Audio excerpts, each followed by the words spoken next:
Vamos dar início ao nosso podcast. Eu sou a Mariana e eu estou aqui com o Paulo, com a Manuela, com a Mônica e com a Maria Júlia. E hoje na nossa discussão a gente vai falar sobre o livro 12 Contos Peregrinos, do autor espanhol Gabriel García Márquez. E vamos trazer algumas curiosidades e informações sobre essa obra, né? Bom, para começar, esse livro nada mais é do que uma junção de alguns contos que o autor vinha escrevendo, desde 1974, né? Esses contos tinham como cenário a Europa, e neles o autor discorria sobre episódios que aconteciam com pessoas latino-americanas, alguns fatos jornalísticos. Ele deixa isso bem claro logo no início do livro, no prólogo. Lá ele conta como decidiu escrever esse livro, conta algumas ideias anteriores que ele teve, conta inclusive que inicialmente o livro deveria ser um romance. No prólogo também, o autor conta algumas curiosidades sobre o processo criativo dos contos, a hora da produção deles, as dificuldades que enfrentou escrevendo, enfim, entre outras coisas. Inclusive, no final do prólogo, o nome do livro começa a fazer sentido. Ele fica até autoexplicativo. Você começa a achar o título engraçado. Exatamente.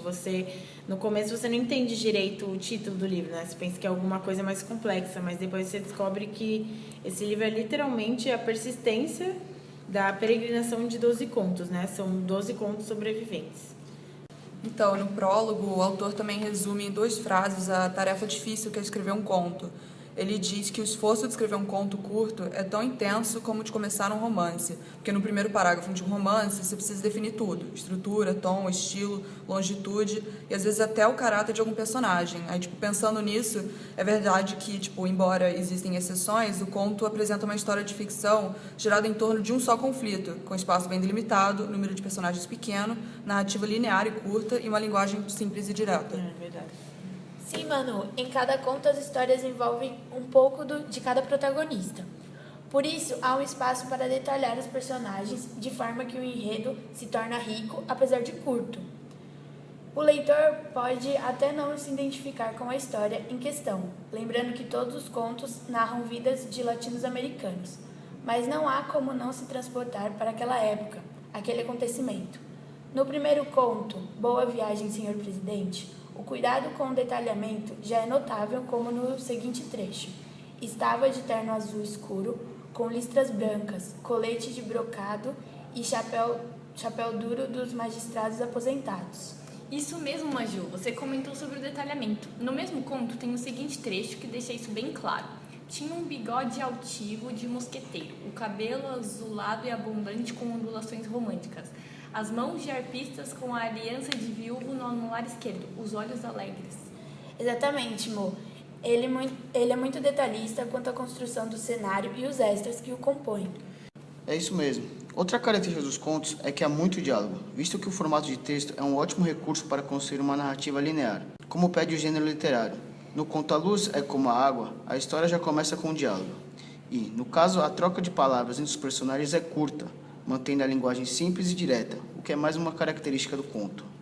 Isso, então, o autor usa uma linguagem mais informal, né? O mais simples, justamente para criar essa conexão com o leitor. É isso mesmo. A única coisa que me incomoda na obra é que esses contos são um apanhado de coisas de uma mente que sempre vai muito além.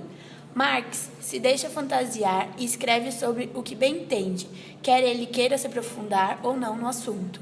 Isso realmente, ele é muito. E no conto da Bela Adormecida, eu acho que ele exagera um pouquinho, porque ele viu a mina uma vez e ele se apaixonou por ela, ele passou o voo inteiro do lado dela e ele esperava que ela falasse alguma coisa com ele foi ficando apaixonado essas horas e ela vai embora e ele fica meio que... Eu quero... Esperava o quê? É que nem quando você se apaixona dentro do ônibus. Espera que a pessoa fale com você só porque você achou ela bonita.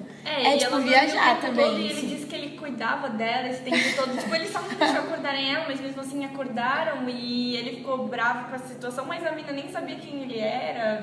Ele ficou completamente apaixonado e queria sair de lá e sair de lá. Querendo ou não, ele viaja em quase todos os contos. Mas bom, basicamente essa é a nossa resenha crítica sobre o livro do Gabriel García. É uma leitura rápida, fácil e muito gostosa. A gente recomenda esse livro para todos. São 12 contos que satisfazem todos os gostos, abrangem todos os gêneros, basicamente. Então, vale a pena ler.